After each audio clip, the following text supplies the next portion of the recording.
Legal analysis mabasa mabigyan ng ICC ang request. Ano ang legal standard ng ICC sa medical fitness? Sa ICC, ang batayan ay Rule 135 ng Rules of Procedure and Evidence at kaugnay ng Article 64 ng Rome Statute.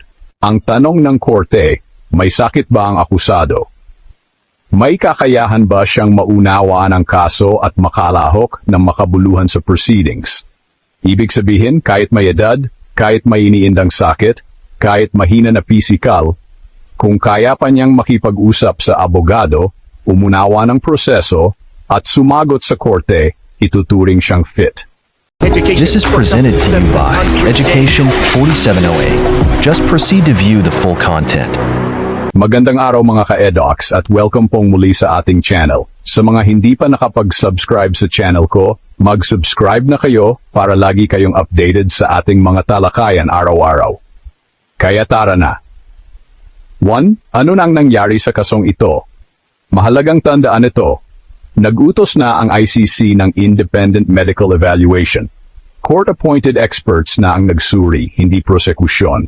May nailabas ng medical report. At ayon sa ulat, itinuring si Duterte na fit to participate.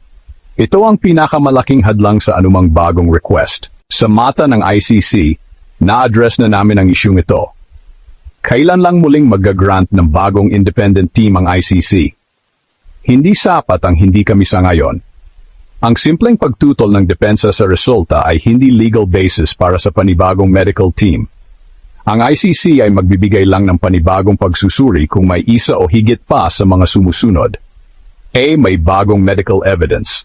Halimbawa, biglang medical deterioration, na-diagnose ng bagong seryosong cognitive condition, dokumentadong paglala ng memory, orientation, o comprehension. Kung walang bagong pangyayari, mahina ang tsansa. Realistic chance, moderate, pero dapat malinaw at documented.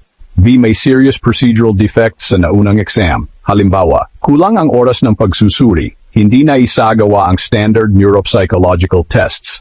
May language o communication barrier. Hindi sapat ang specialization ng experts para sa kondisyon. Kung mapapatunayan ito, maaring sabihin ng ICC, kailangan ng mas kumpletong assessment. Realistic chance, low to moderate, mataas ang burden of proof. C. May malinaw na contradiction sa medical findings. Halimbawa, sinasabing fit, pero kung nakikita mismo ng korte ang inconsistency, maaring mag-order ng follow-up evaluation. Realistic chance, low, pero tumataas kung may on-record observations. Inuulit lang ang parehong argumento, walang bagong medical records, ginagamit lang bilang delay tactic, o mukhang forum shopping sa medical opinions. Sa ganitong sitwasyon, posibleng sabihin ng ICC, the issue has already been sufficiently determined. Realistic chance, very low. Mas realistic kaysa panibagong team, periodic medical monitoring.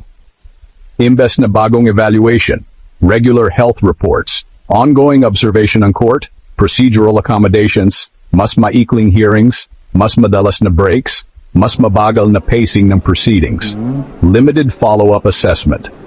Hindi full re-examination, kundi ang request ni Attorney Kaufman ay lehitimo, pinapayagan sa ilalim ng ICC rules. Ngunit sa praktikal na realidad ng ICC, hindi madaling i-overturn ng korte ang sarili nitong independent medical findings, maliban kung may malakas, bago at malinaw na ebidensya. Ito ay hindi na lang usapin ng kalusugan.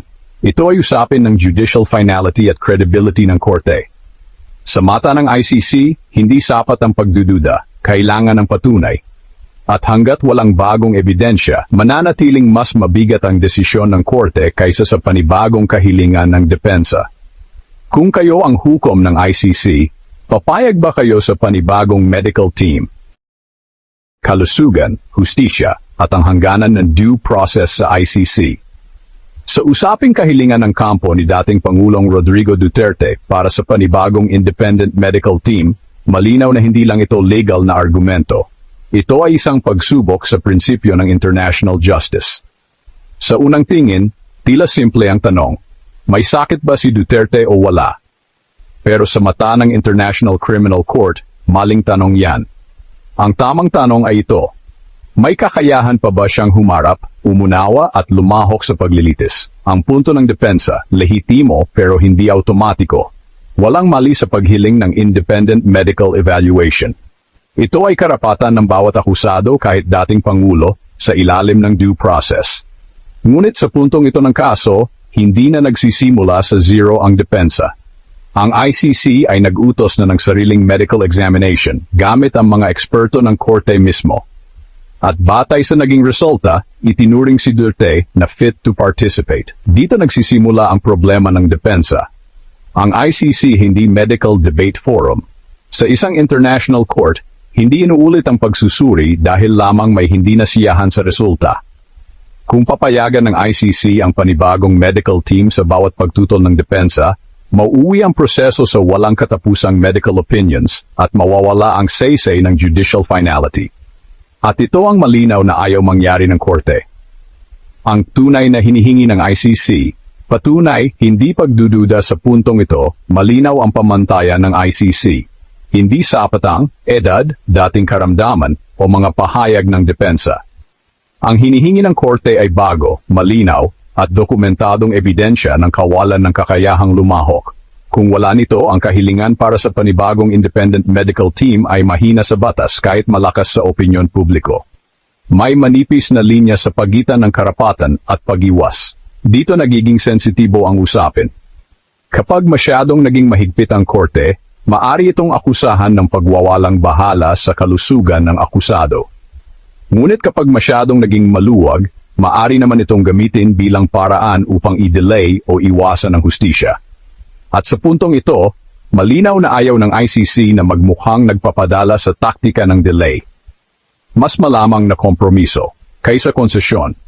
Kung may ibibigay man ng ICC, malabong ito ay isang bagong independent medical team. Mas posibleng payagan ng patuloy na medical monitoring, mas maikling hearings, procedural accommodations, o limitadong follow-up assessment. Ito ang paraan ng korte para sabihin, pinapakinggan namin ang kalusugan, pero hindi namin isinasantabi ang proseso ng hustisya. Ang mas malawak na mensahe ng ICC. Sa huli, ang desisyon ng ICC ay hindi lang para kay Duterte. Ito ay mensahe sa buong mundo, na ang international justice ay hindi emotional, hindi political, at hindi basta-basta nababago ng presyon.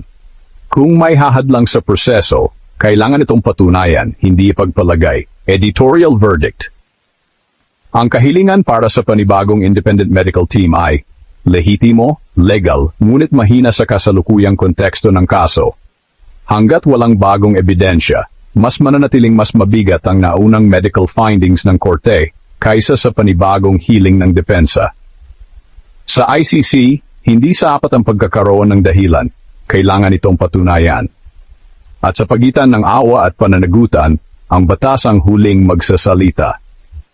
Sa inyong pananaw, hanggang saan dapat umabot ang konsiderasyon sa kalusugan bago ito maging hadlang sa hustisya?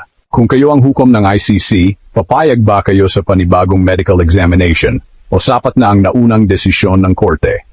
Ipahayag ang iyong saloobin sa comments at huwag kalimutang mag-like, mag-subscribe at mag-share nito sa iyong mga kaibigan. At ito ang EDOX DC na nagsasabing sa bawat panahon at pagkakataon, sa katotohanan dapat nakatuon. Hanggang sa muli, paalam.